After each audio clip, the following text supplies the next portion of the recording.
আমি কখনো গরু কিনলে কখনো কোনো খামারিকে আমি জিগাই না যেটা কত লিটার দুধ হবে। আমার কথা গরুতেই তো আমার বইলা দিবে যে আমার মধ্যে এত লিটার দুধ আছে, যে অভিজ্ঞতার একটা বিষয় আছে। হ্যাঁ, আমি আমার ওই গাভীটাকে দেখাই আসি। এই হচ্ছে ওই স্বপ্নরাজের মা।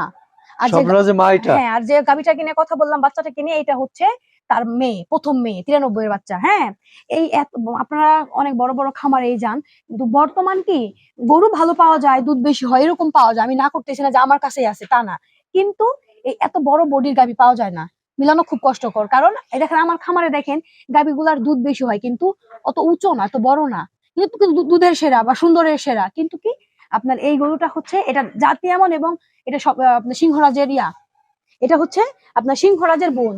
সিংহরাজকে তো আপনারা সবাই দেখছেন, পাগলটা ওইদিকে যাচ্ছে। এই বাচ্চাটাকে নিয়েও, এত ভালো পার্সেন্টেজের বাচ্চা, এর নিয়েও মনে করেন আমার খুব করতে হয়, ঝামেলা পোহাতে হয়। এই যে দেখেন উলানটা দেখেন, ওর যখন উলান আসছিল এই পরিমাণ আইসা, হ্যাঁ, এতটুকু বড় হয়ে গেছিল, এই পর্যন্ত উলান চলে আসছিল, এই পর্যন্ত এরকম ঝোল খেয়ে গেছিল। এখন তো যে দুধ পা নাই, ছোট হয়ে গেছে। এগুলো হচ্ছে বৈশিষ্ট্য। এই যে দেখেন যখন উলান আসে ঠিক এরকম আসে। এগুলো হচ্ছে উলানের চামড়া, এগুলো পাওয়া খুব মুশকিল। যে পিছনে যদি দেখাই, পিছনে এই পরিমাণ আসে, এই যে, আচ্ছা, বুঝছেন? এর থেকে আর যা তার নতুন করে আর চেনার কিছু নাই। আর আমি সবসময় চেষ্টা করি। এইটা কত লিটার দুধ দিলে? এটা প্রথমে পাইছি আমি 25 লিটার প্লাস, প্রথম বাচ্চায়, যখন ওই বাচ্চাটা ছিল মেয়ে বাচ্চা। আর দ্বিতীয়ত যখন স্বপ্নরাজ হয়েছে, তখন আপনার আমি 35 লিটার প্লাস করছি। এর জন্য আমি চেষ্টা করতেছি স্বপ্নরাজকে নিয়ে স্বপ্ন দেখার, এর জন্যই, তাছাড়া কিছু না। হ্যাঁ, আর এটা হচ্ছে আমার খামারের আপনার সর্বোচ্চ বড় গাভী। দুধের দিকে ও সেরা, ও ফার্স্ট, দুধের দিকে ও ফার্স্ট। তারপরে হচ্ছে যুবরাজের মা।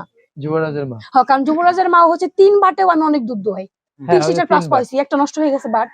আর আমি যদি ওই যে সিংহরাজের মায়ের কথা বলি, হ্যাঁ, সিংহরাজের মায়ের গঠন বর্তমানে পাওয়া যায় না, একটা বাহিরের ইয়ের মতো গরু।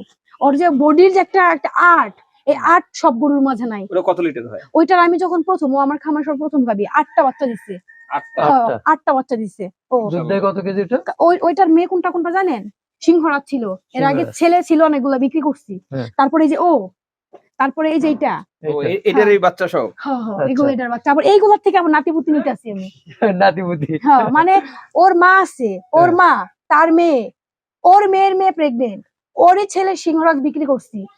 তারপরে ওরই ছেলে, এই যে আবার ওর ছেলে, ওই যে আবার ও প্রেগনেন্ট। মানে আমি চাচ্ছি আমার এখানে, মানে আমি এই একটা মায়ের থেকে, একটা বাচ্চার থেকে পার্সেন্টেজ বাড়াইতে বাড়াইতে বাড়াইতে আল্লাহর রহমতে এরকম আসছে। আচ্ছা, কত লিটার দুধ বললেন এটা? ওর মায়ের প্রথমও যে বললাম 8টা বাচ্চা, এখনো গেলে আপনারা বালতি ভরে দেয়, আপনারা 25 লিটার প্লাস বানাইছি তখন।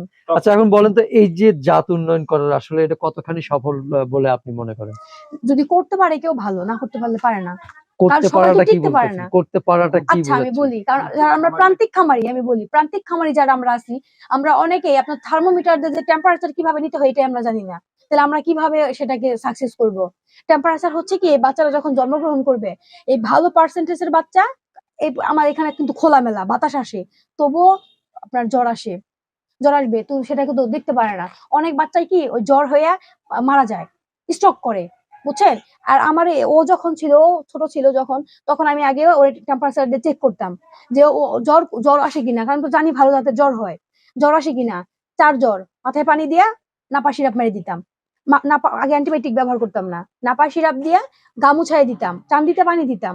এরকম করার পরে দেখতাম আবার কয়েক ঘন্টা পর আবার জ্বর আসছে, আবার ফ্যান চালু দিতাম, আবার লাস্ট পর্যায়ে কাবার না হলে অ্যান্টিবায়োটিক ব্যবহার করতাম।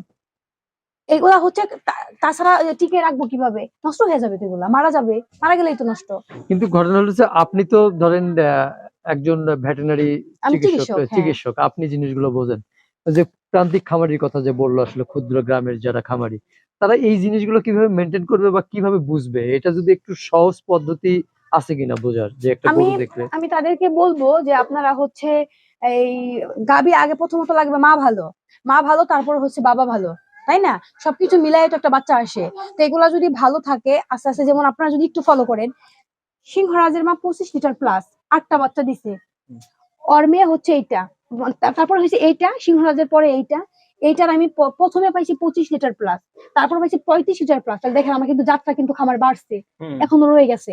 আবার ও হচ্ছে প্রথম বাচ্চা দিছে, এই মেয়েটা, হ্যাঁ, প্রথম বাচ্চা দিছে, ওর ছেলে বাচ্চা হয়েছে, আপনার হচ্ছে ছেলে বাচ্চা। ওর আমরা প্রথমে 18 লিটার করে দুধ পাইছি, 17, 18। এরকম করে দুধ পাইছি, পরের বিয়ানে আরো ভালো পাবো, বুঝছেন? তাইলে এই যে দেখেন আমার জাতটা কিন্তু বাড়তেছে, জাত কিন্তু কমে নাই, তার মানে ঠিক আছে সবকিছু, এরকমই। ঠিক আছে আপু, ধন্যবাদ আপনাকে। হ্যাঁ।